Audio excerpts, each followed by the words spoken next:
And we're back, ladies and gentlemen, boys and girls, dogs and cats, children, in addition to small, tiny, little, delightful, joy-inducing babies. Good morning, good afternoon, good evening, and welcome to the Driveline Academy Podcast. I'm your host, Deven Morgan, Director of Baseball Driveline, founder of the Driveline Academy, and you are joining us on the world's most dangerous youth baseball podcast.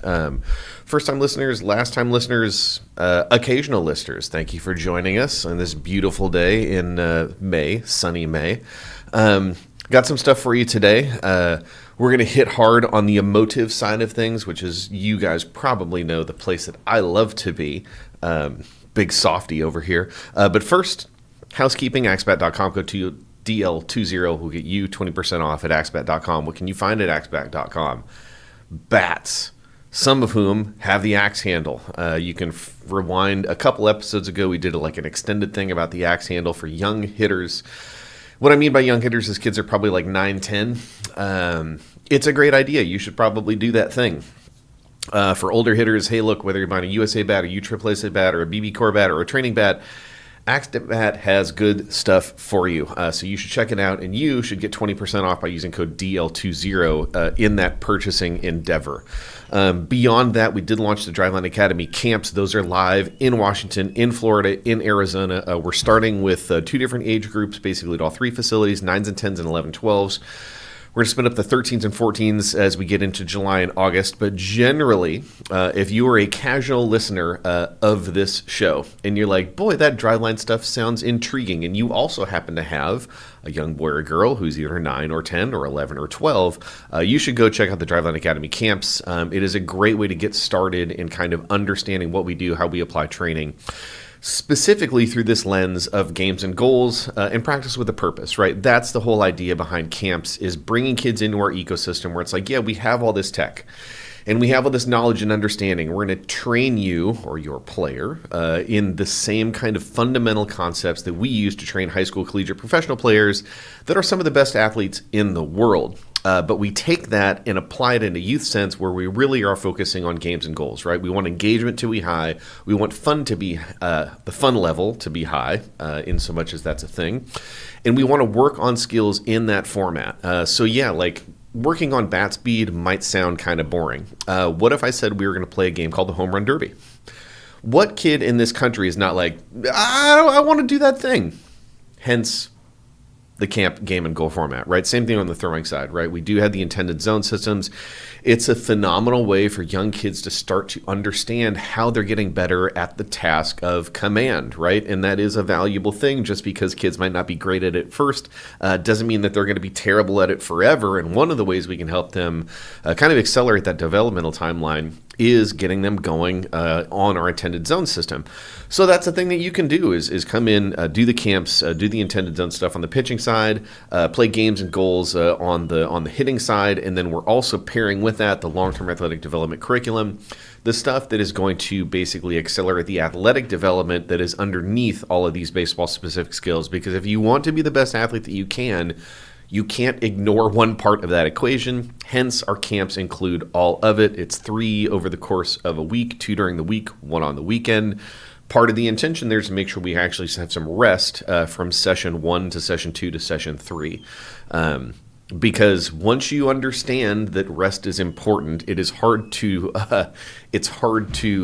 I guess, define and create a training product that isn't inclusive of that understanding. Hence the camps. You can go to drivelinebaseball.com, go to our Driveline Youth Socials. You should be able to find the link to sign up. Driveline camps, that's a good thing. Standard stuff as per usual. If you're not going to close enough to kind of come into a facility to train, Driveline Academy Flex is a great way that you can flexibly integrate the assessment and training part of Driveline with your current team schedule. We've seen a lot more interest in that as the season is starting to wind down. People are kind of aware that they want some guidance about what their off season should look like. And guess what? We've kind of got a pretty good idea, right? Like the reason that we're getting these, I guess I would say, outlier development results with the kids that have been in our program is we're pretty darn good about this development thing. So if you're not close enough to a Driveline facility to, let's say, be in a camp 3 times a week, but you can come out and you can assess, and then you can go through and do your training, either dropping into a facility once a week or doing it in kind of this hybrid online and in-person thing. If you're a little bit farther away, that's what Driveline Academy Flex is for. And you should go check it out if you're kind of in that configuration of kind of like close enough to come to facility like once every 6 weeks or 12 weeks. And you're going to use technology when you're not in the facility so that we can kind of understand your development process, shift your goals, shift your training, and leverage the tech that way. Because that's a thing that we are, I guess, smart enough to do, and we have the tech and the systems involved to be able to do that as well. Beyond that, Youth Underload Smash Bat, Youth Power Bat are the single best bat training pieces that you can add into your arsenal if you don't have them already. I'm not just saying that because I made them. I'm saying that because I understand what the landscape looks like. I understand. Look, we spent a lot of time talking about thumb guards over the course of the last couple weeks that have now since been banned in Little League play. Possible that the reason that those are banned is because the claim of increasing exit velocity. Well, there's actually a real way that you can increase exit velocity, and that is by buying the Power Bat and the Youth Underload Smash Bat. These are just, it's a thing that works. It's a tool that just is going to help your child, son or daughter, be a better hitter because they're moving the bat faster. And anybody that told you that bat speed is not important and the pitcher supplies the power, they lied to you just like they lied to me. All right. Housekeeping, fini. I think that's about enough of it. We're going to switch things up a little bit. We're going to keep the format of this a little bit inverted from what we've done lately. Lately, we've been talking about the This Week in Pitch Counts initiative kind of at the tail end of the show. We're going to bump that right to the front. Because, boy, do we have a doozy for you today. And I already did 3 minutes on social media this morning about it. But for those of you that maybe you're not on X because... Well, look, I wouldn't be on X if I didn't have to be on X either. So, look, I understand it. But either way, let me just break this down to you because this is about the craziest thing that I have seen of late. Not taking our good friend Joey Bats out of the equation. Shout out to the longtime listeners that remember that story. So Joe Ostrowski, who is he does a show in Chicago, posts on his socials. He said, I saw a 12-year-old throw 207 pitches today. Just looks, I know that I'm like mildly dyslexic. I just want to make sure that you guys heard the words that I just said. I saw a 12-year-old throw 207 pitches today. That's a 2 and a 0 and a 7, to just be like totally clear about it. His teammate threw 121 in 2 days. If they weren't on the mound, they were behind the plate in every inning of all 5 games. And Joe finishes by saying, it is sad that tournament organizations refuse to monitor pitch counts for children. And my brother, this is exactly why I have been screaming about universal pitch counts and universal reporting as the mechanism by which solves this problem. It just has to be done. If it's not done, we're going to continue to see more of this stuff. And I just want to emphasize the fact that, like, it's May.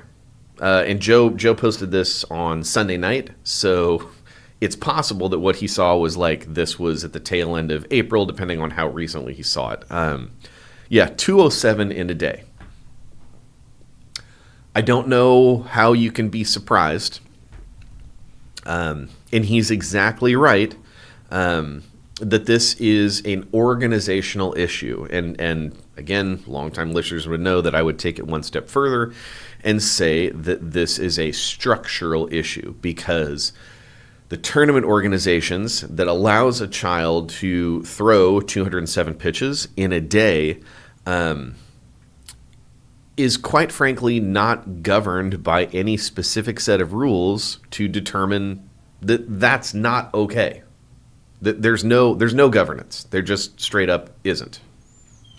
And that's the unfortunate truth, right, is that there is no governance, there is no control, so effectively coaches are free to do exactly what they want, right? And I suppose there's something, there's like a whiff of Americana here, like, hey, I want all the personal freedom to be able to behave exactly how I want, and most of the time, I think that's probably a good thing, but I do think that there are specific instances when, things like children's health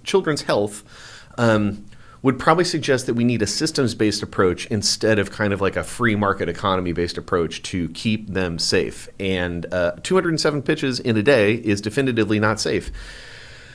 And we can drill down further to understand how unsafe this is, right? So one of the things that I did when I was talking about this morning is I pulled out basically the distribution of elbow varus moments for youth players in our database. So what we're really talking about is elbow varus stress, so stress on that elbow during the pitching motion. Standard caveat is that this is all related to the inverse dynamics process of biomechanics that we understand courtesy of Dodger employee Dr. Jimmy Buffy. That's the way that we kind of run our lab based on that understanding of inverse dynamics. That's the way ASMI, Dr. Glenn Fleissig, Dr. James Andrews, their lab, the Wake Forest lab, like basically any lab nowadays is kind of running it through this understanding of inverse dynamics, which is calculating stress at the elbow by looking at the joint positions and their speed and the relationship between the two. Drilled in one step deeper. Hey, because basically what I did is I threw all this stuff into Driveline Pulse. And Getty that's been around this show for a while knows that we have the Driveline Pulse tool. It basically just sits, it's a little IMU that sits on the inside of the elbow, and from that is able to calculate angle and speed and location of the joints and give us something similar to what we get in our biomechanics lab here at Driveline. So the inputs that you need to be able to model this stuff in the Pulse app are age of the player and basically some very broad height and weights, right? So what I did is I just told ChatGPT to pull me the CDC 50th percentile numbers for an average 12-year-old. You throw in the distribution of pitch speed, right around 60 is like our database average for youth. It's probably dragged down a little bit by some of the young kids. It's probably accelerated a little bit by some of the older kids. So let's just call it 60 miles an hour. You plug those numbers into Pulse, and along with the staggeringly inappropriate number of 207 throws, and what do you get? Is you get a one-day workload. Let me make sure I'm clear. 341.9. Usually when we see workloads like this in Pulse, it's because somebody had like 2 or 3 or 4 or 5 days worth of throwing sessions and they forgot to sync the sensor. That's typically what happens when you see a workload like this. This, however, is not that. This is a legit 341.9. Now, it's probably a little bit rough because I don't know that kid that threw 207 was actually a 12-year-old, right? So it could be that my estimation about the pitch speed and about the average torque figure and about the height and weight of that player is slightly off. Let's say it's 50% off. Let's give ourselves a lot of runway of accommodation here. A workload figure of like 170 half is not any better. A workload figure of even half of that is not any better. And the point here is just that 207 pitches, we all understand that that's just kind of bad on the surface, right? I think it's important to understand that it is specifically bad because of the workload that's created, because that's just not in any way, shape, or form healthy, and it shouldn't be allowable. You don't want to have a single throwing session create a chronic workload of 12.2.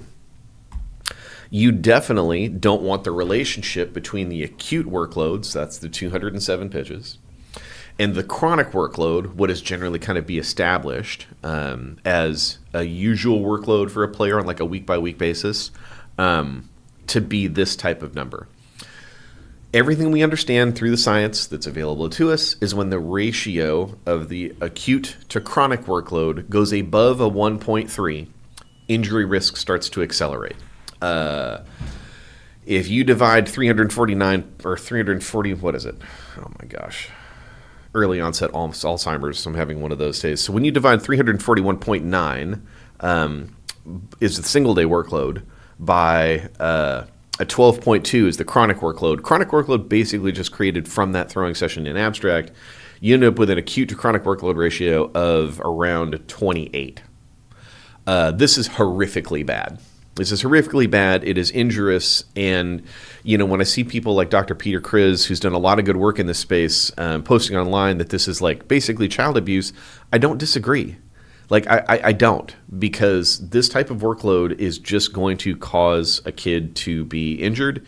And we can play, we can do all the woulda, coulda, shoulda that we want, right? Oh, well, maybe somebody forgot to sub out the game changer. Well, I don't know about that because, what Joe says is he saw it. I saw a 12-year-old throw 207 pitches. There's not a lot of room for interpretation in that statement. The workload number, 341.9, is very real. And again, if I'm doing anything, I'm understating it, right? I am understating it, and I'm being more cautious than it should be about the inputs that I'm putting in to come up with that workload number. It could be worse.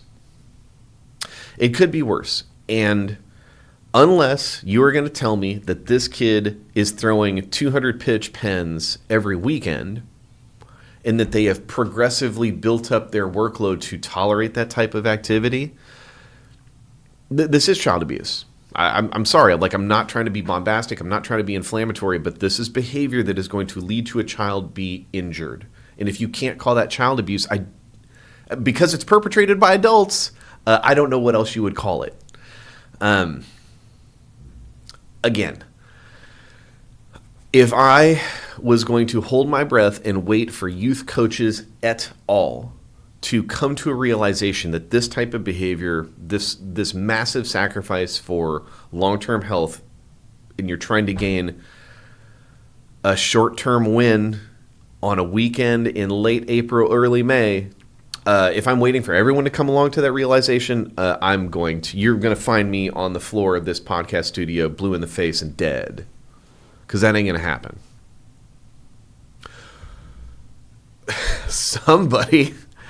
Some organization or a person needs to get the authority to talk to the people involved here, convince them to accept that there is a structural problem, and specifically, there's a business case for solving this. There's a business case for it because, look, I can talk to you about workloads and ACR and all this other high-level elbow varus torque, right? I can talk to you about that stuff, and we can have a conversation. And, thank you guys for sitting here and allowing me to pontificate almost weekly on this same subject. We can have that level of conversation, and we can all be in agreement from this kind of technically informed standpoint that this is bad. Find a parent in your local ecosystem that knows nothing about baseball and say, hey, that sport that they play with the stick and the ball and the glove? The baseball, right? Not lacrosse, baseball. If I said your child was going to pitch, meaning that they get up on that kind of raised hill and they try to throw the ball at the kid that's in a squat and there's an adult behind them that's judging the accuracy of that task, would you let your kid do that 200 times in a row on any given day? What's the reaction going to be? Or this random, this kind of mythical, uninformed parent that we're creating, is anybody going to be like, oh, no, that sounds fine? Sure. No. We have an inherent understanding that this is inappropriate. And the only thing I am trying to bring to the conversation is the level of which it is inappropriate when you start to look at the data and the workload stuff underneath is only worse. It's not better. It's worse. I guess horse glue, disclaimer, universal pitch counts, meaning a unified system of rules that is deployed across all forms of youth baseball in this country. Little League, Pony, Ripken, U-Trip, PG. I don't give a... I don't care which format, but you need to have a universally deployed rule set because we need to have a universal safety standard when it comes to children. Beyond that, you need universal reporting as the mechanism by which that this stuff is brought from a game changer in abstract to cross-organizational compliance and visibility. One of my favorite sayings, of the many that I've picked up here in the almost 7 years working at Driveline, my Driveline anniversary comes up in a couple months.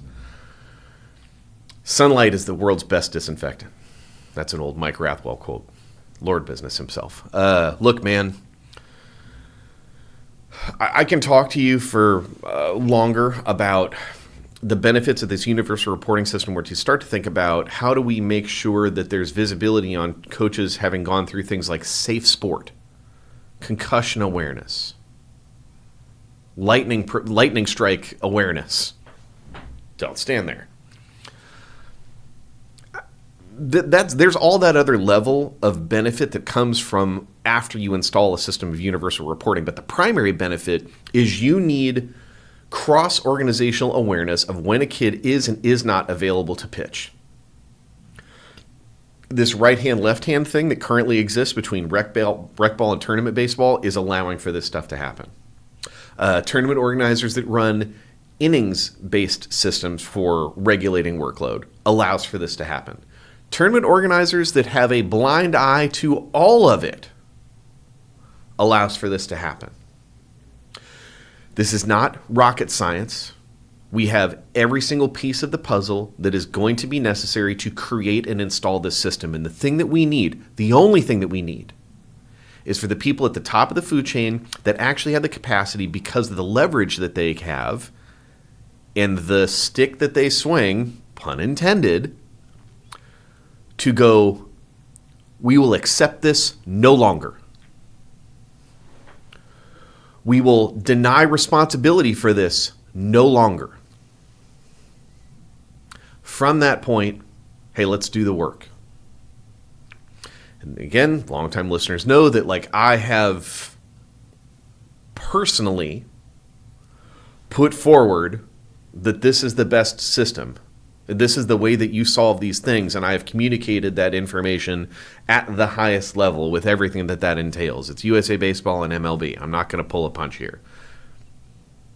PG is interested in having this conversation. USSSA is interested in having this conversation. Babe, Ripken, Pony, they're interested in having this conversation.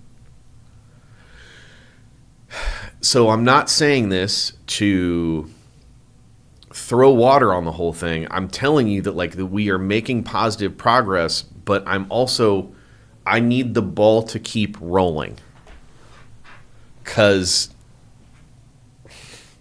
it's just the number that's on my screen, man. It's a 341.9 one-day workload.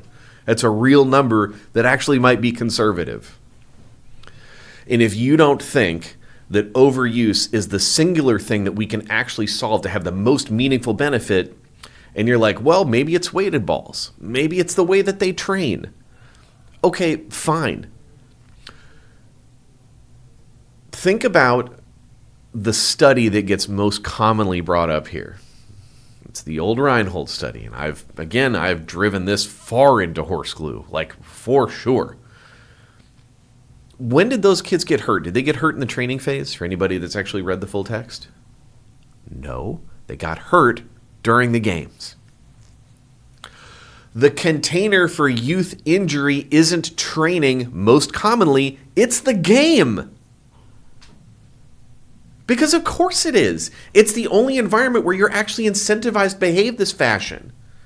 You can train like a moron, right? You can train like an absolute moron. You could do the type of stuff that we demonize when it comes to overload, underload training. Hey, let's do pull downs with kids throwing a 1-pound ball at 3 weeks. Great job, everybody. You can do that. But even in that environment, if a kid starts to fatigue out, I know what that environment looks like. You're getting some signal there. Even the dumbest of coaches could go, oh, that doesn't look right. Let's stop. What's the one container? What's the one thing that is universal in our game that actually incentivizes this type of behavior? It's the game itself. So don't tell me that weighted balls are the problem. Don't tell me that the radar gun is the problem. Unless the definition of the problem means listing any and everything that might have some minor amount of interaction with the overall trend. The overall trend is not fueled by training modality or intensity or any of the other things that are being thrown upon us. It's the game.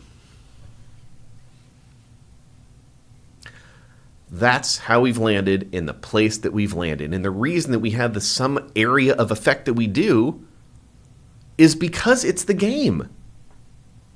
No one is selling enough weighted balls to create this type of effect.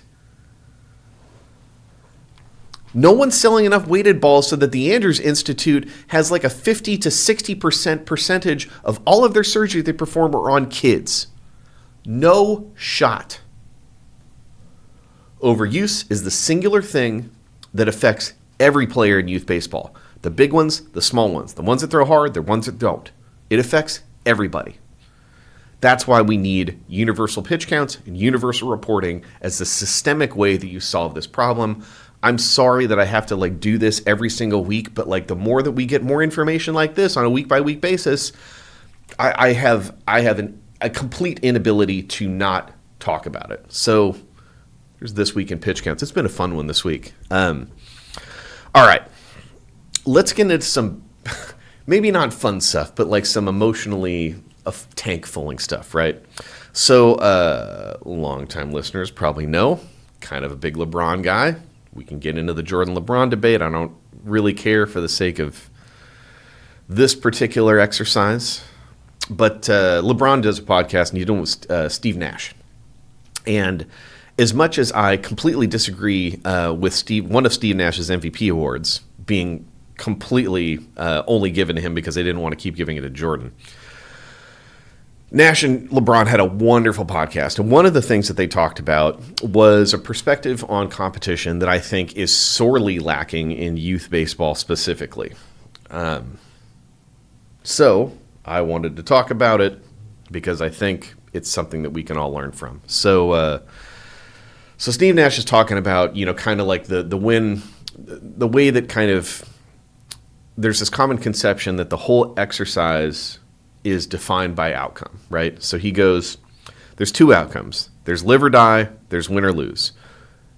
But once you've realized that you've died 1,000 deaths, like we've both lost many battles. So once you realize you've died 1,000 deaths, what's one more, right? So you can risk it all again. You've already lost.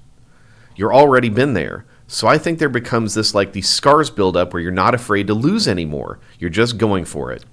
I think that the type of mentality you see when people succeed in pressure situations, it's that they're okay with losing. They're okay with it. I'm willing to take this shot, make this play, do this thing in this moment because I've died 1,000 deaths. And you know that you're prepared.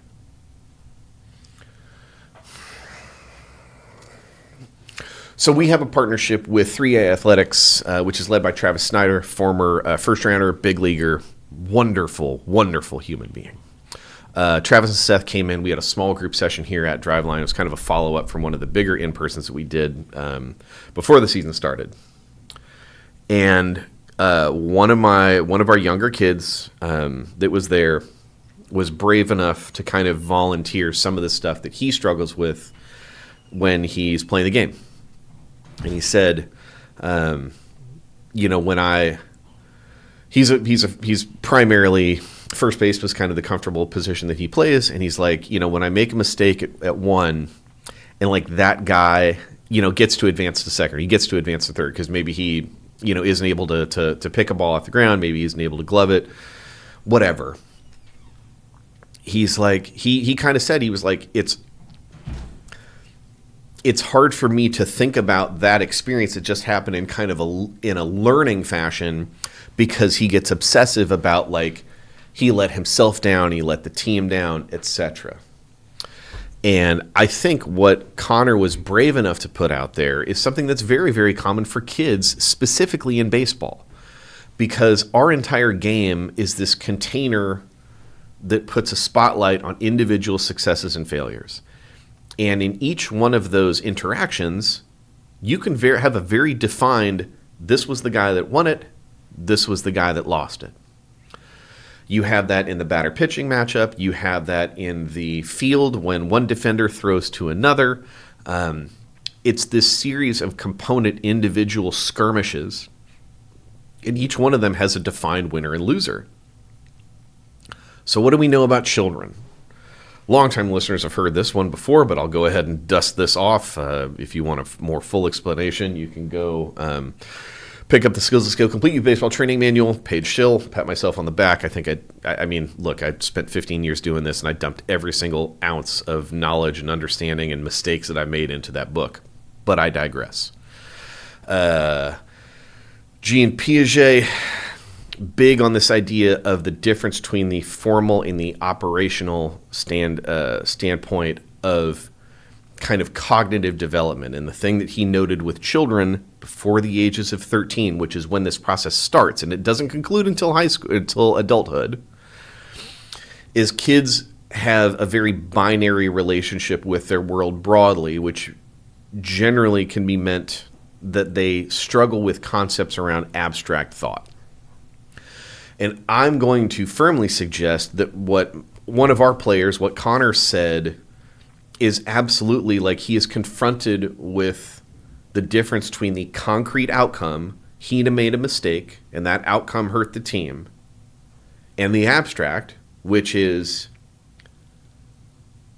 that mistake can inform the future in a positive fashion.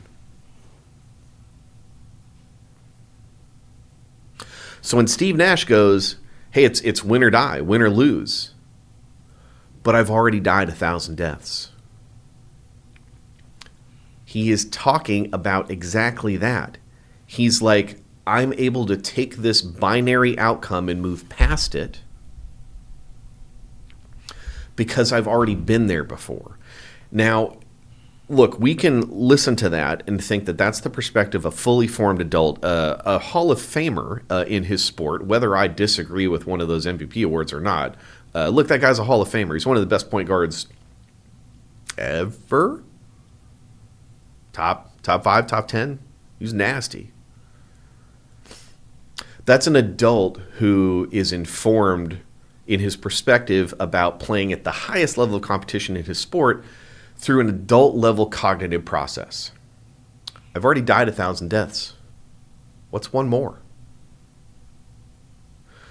Children at a base layer are going to need your help and my help and everybody's help to bring them to that point.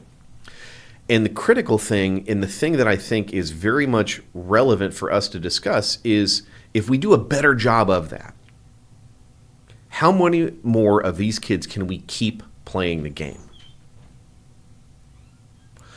Because if you think about a kid's journey in the game, right, they're going to start playing organized baseball when they're like 4, 5. By the time they've been in high school, they've been playing for a decade. And, you know, there is this whole conversation that we probably need to have about the role of organized sports in preteen children and whether that's actually positive or detrimental in some capacity or another.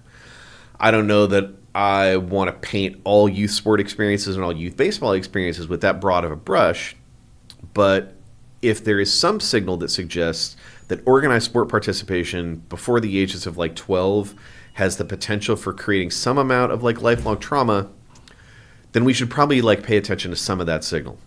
And if we're aware of it, we can act in accordance with it. And I can know, all right, well, if it's more likely that a child is going to be triggered and have some amount of traumatic experience that they carry around with them because of this organized sport experience, well, how can I shift that landscape? Does it need to be that way? What signal can I send as the adult, as the authority figure, as the parent coach? Because again, we all know that in youth sports, specifically at the 12 and under level, a lot of the, like, I think it's fair to say that the majority of coaches have a biological relationship to a child that they're coaching, the child that's on the field. What are the tools and techniques and tactics that we need to use as adults that make that trauma creation not a foregone conclusion if kids are going to play organized sports?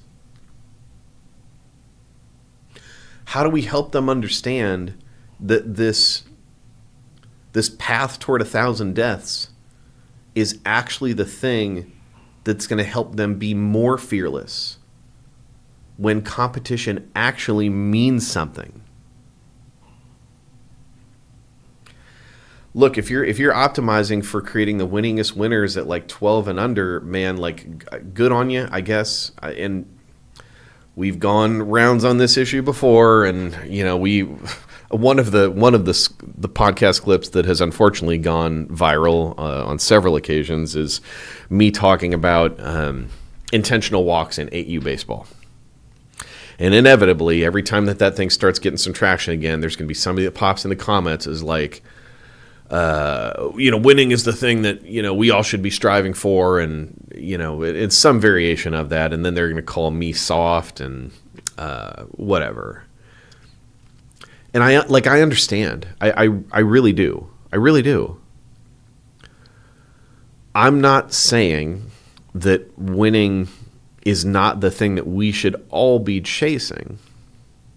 What I am saying is that if we are not as driven to provide context to the participants on both sides of the equation as we are to celebrate the one participant who's on the right side of the equation, then we are effing it up. Because we're not helping those kids understand that there's a way to extract value. And it's baseball. Insert all the old tropes about you can fail 7 times out of 10 and still make the all-star team, like whatever. But it's true. It's true. It's right. That's our sport. How much of our behavior as adults in the way that we communicate this game to children is actually inclusive of that reality? I think the answer is not enough. So when you have LeBron James, arguably the best basket player of all time, the best basketball career of all time. Like we can just agree on that, right? You want to take singular season greatness and argue about Jordan, LeBron, like whatever. I kind of don't care. I think it's kind of hard to dispute that he's had the best career ever at this point. If you have LeBron James and Steve Nash, Hall of Famer, MVP, one of the best points ever, etc., talking about this idea that like the path toward 1,000 deaths is the thing that actually enables you to become more and more fearless, which is more likely to put you into a flow state, which is more likely to get you to a point you can extract the maximum performance out of yourself, and that the path to get there actually means extracting some amount of positive value through the process of losing, then I think it does beg the question of how many calories were we burning any given weekend to have those kids understand that at the conclusion of a baseball game. As per usual, I'd be the first one to admit that I did not do a great job of that when I first started coaching. And I'll even go one step further and say that sometimes when you're coaching kids, they don't have their best effort and they are not as focused as they could be. And by doing both of those things, they inhibit their own competitiveness. And I would say that you can still hold a kid accountable for that. Hey, did we prepare as best we could? Did we give the best effort that we could? Did we support our team the best that we could? You can do all that stuff and still communicate. You can hold them accountable on those paradigms, right? And you can still communicate this concept that we need to find a way to be fearless in the face of an undesirable outcome. Like, how do you get there?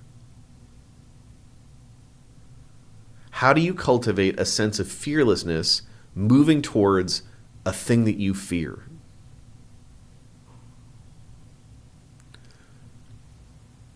I would suggest that the path to get there probably starts with some amount of emotional safety.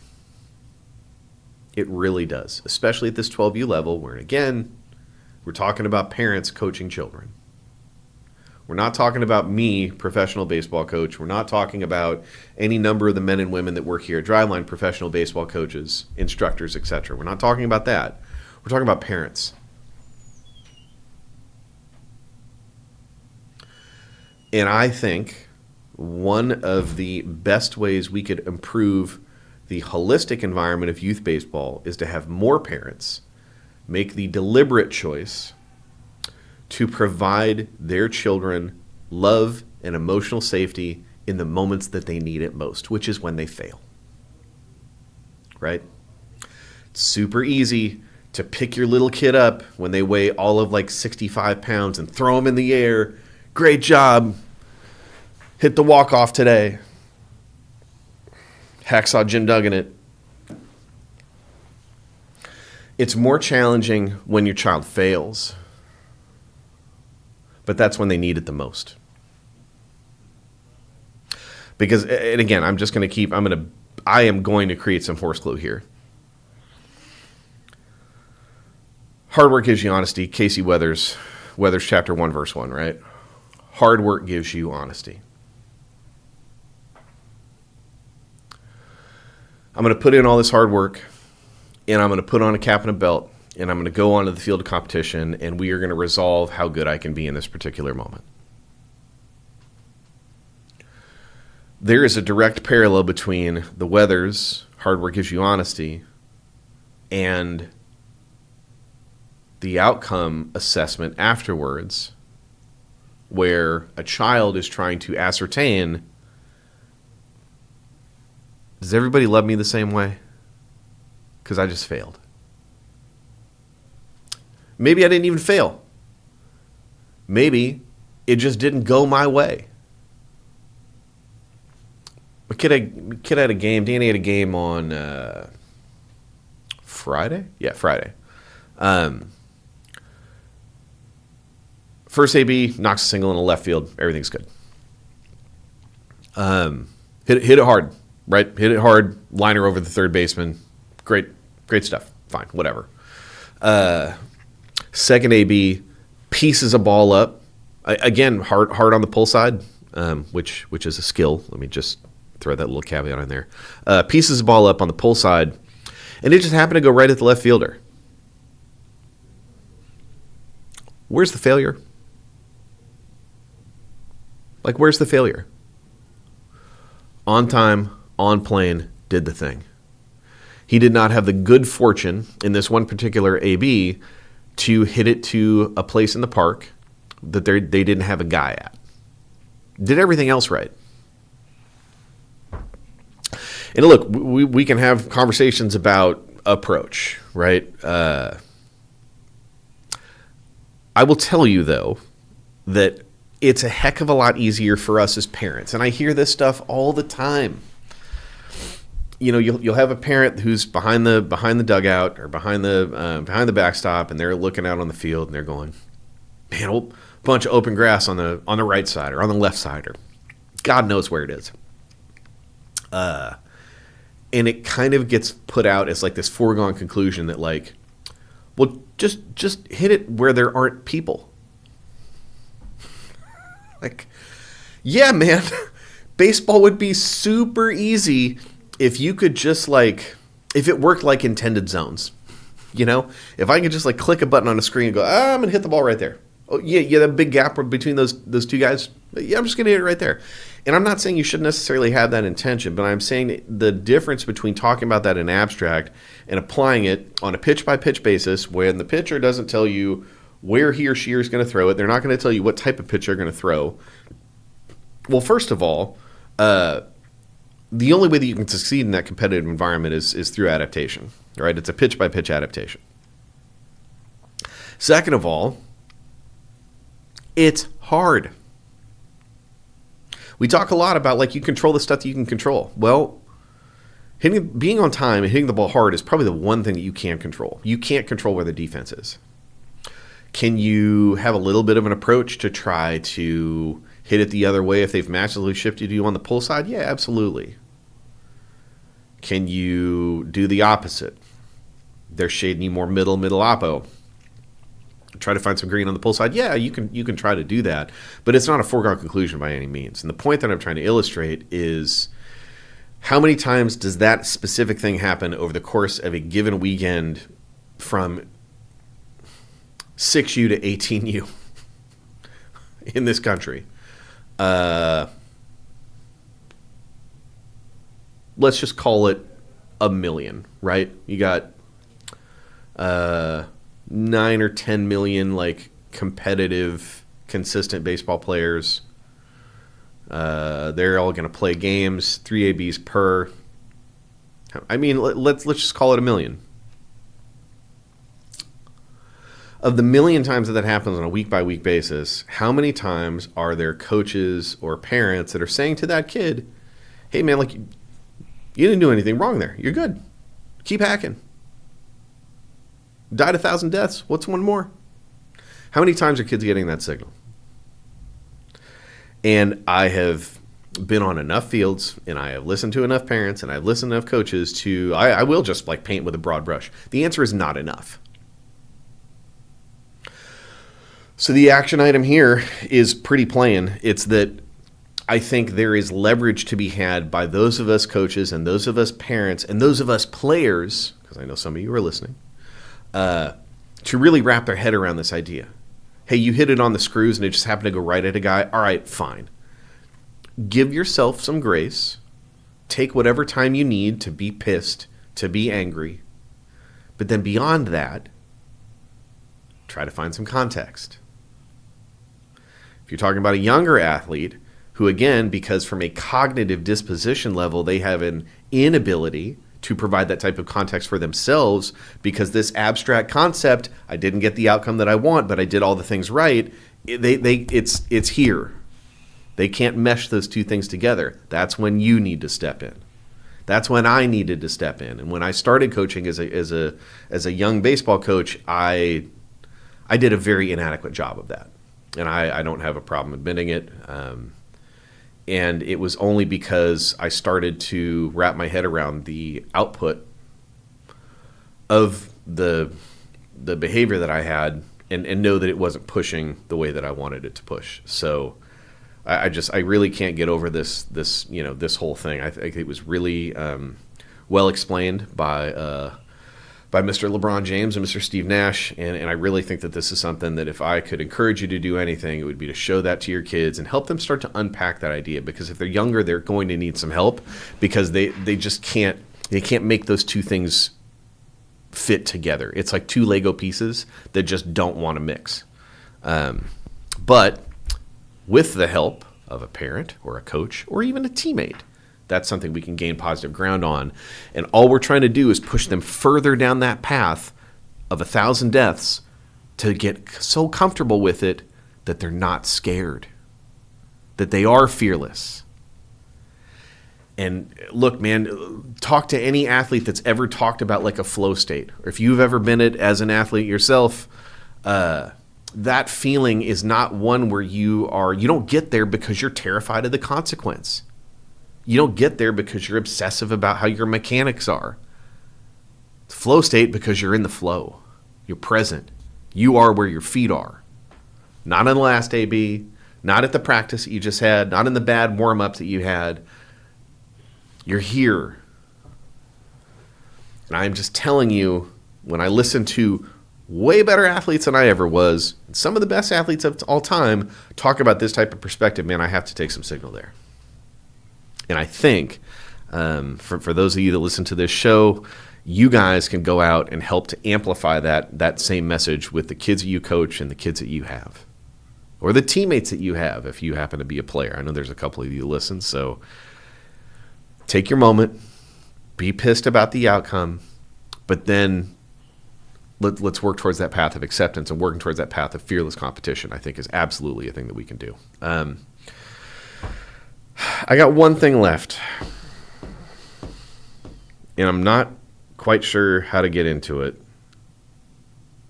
so I'll bring you guys along. Every week I create a little notes document, and I'll drop down little ideas, or I'll take screenshots of stuff to figure out what to talk about.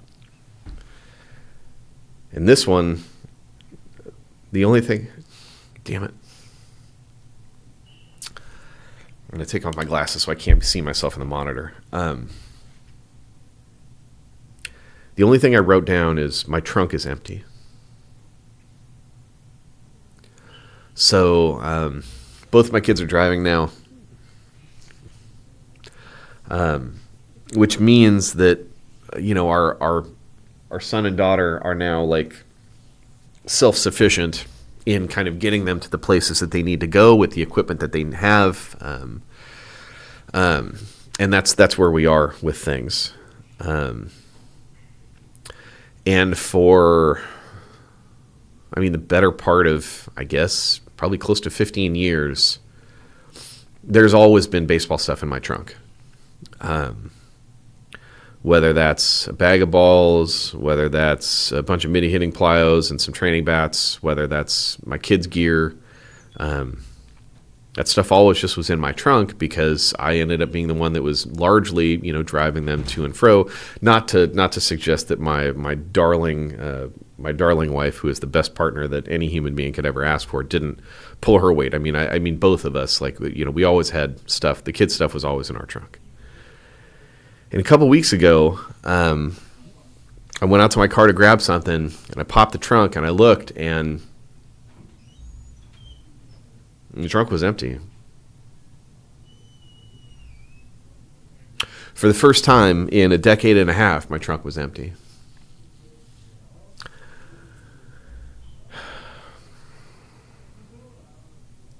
It's all the things that they say are true, man. Like if you're a younger parent who has younger kids and maybe you're listening to this pod because you're trying to kind of get a little bit of advanced recon on what this thing looks like over time. And first of all, kudos to you for doing that. But the thing I can tell you, man, is I don't know how you prepare for that one. Because it just happens, and it happens fast.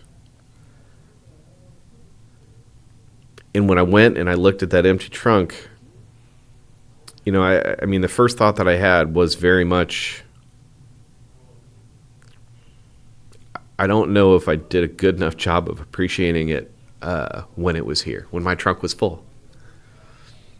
I'm sure that there are plenty of times that here's one definitive thing. I know that there are definitively times that I didn't want my car to smell like my kid's gear bag. That's for sure a thing.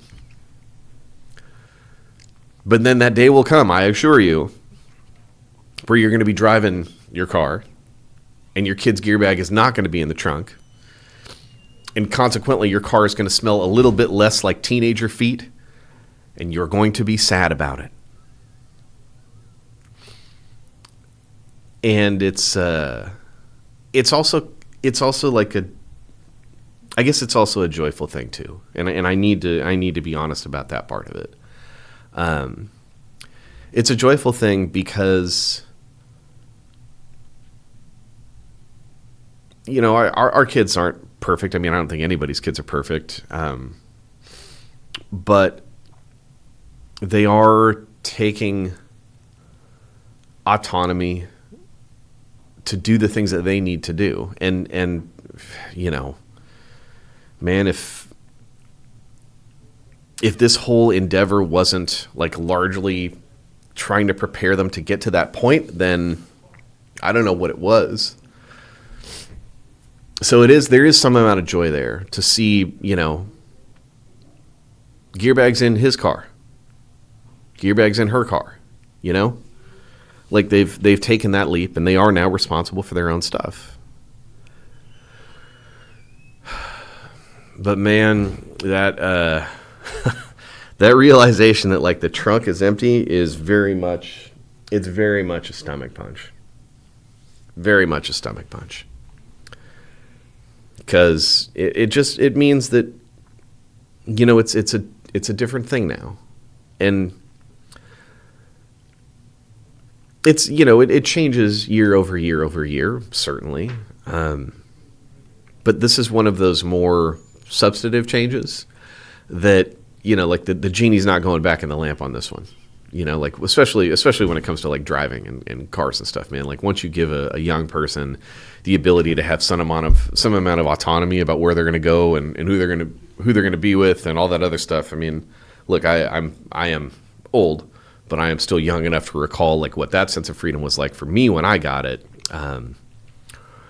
So it is, again, there's some joy there to know that your kids are moving out into that space and they are capable of handling that type of responsibility. But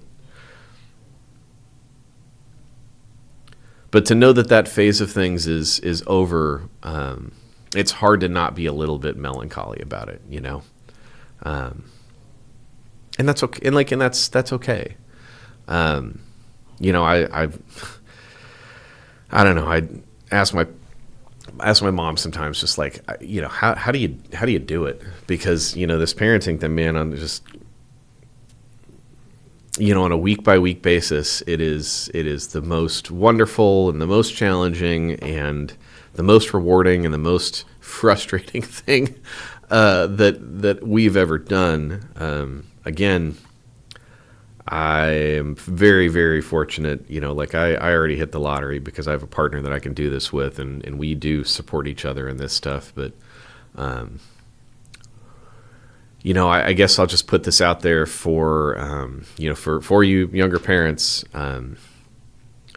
understand that like the day will come when your trunk will be empty. And if you know that day is coming, I think you can have your perspective informed a little bit as you go through the experience, to know to soak all of it up, to soak up the good stuff, to soak up the bad stuff, to soak up the frustration, to soak up the celebration. It's all part of it. And I'm thinking about like next year, if I'm going to still be driving down to the facility with my son. I mean, he'll have his own car. He has his own car. Like, are we going to roll separate? How does that work? And maybe I may be able to sneak out another couple years of this, right, where I can still have that type of time. And I think I will. I mean, gas is not cheap, so I can appeal to his sense of frugality, that there's some benefit to us driving down to the facility together, or driving down to games together, or whatever. But man, if I could just encourage you to do anything, it would be very much to soak it all up when you get it. Soak it all up when you're in it, because, the story does end and your trunk will be empty too, and it's going to be okay. But it's a very abrupt thing. It's like this ending of The Sopranos, right? Like the screen just kind of goes black and it's like, oh, his gear bag isn't in the trunk anymore. That phase is over. And I've been thinking, I have been thinking about because I've been very aggressive about recording, video throughout this whole experience, about like maybe once a week I would do like a video, like a recap, kind of like some stuff that I shot with the kids when they were younger, and talk about kind of how we trained the way that we did at the time, and why we did the things that we did at the time, and maybe what I would even do different. I mean, I don't know. You guys tell me if that's an interesting thing to you, for us to do like a weekly video segment. I don't know if I'd do it on the pod. It might be something that's better for socials, but I think it would be. I think it might be interesting, and I'm not just saying that because it would give me another excuse to like revel in these memories that their time has passed.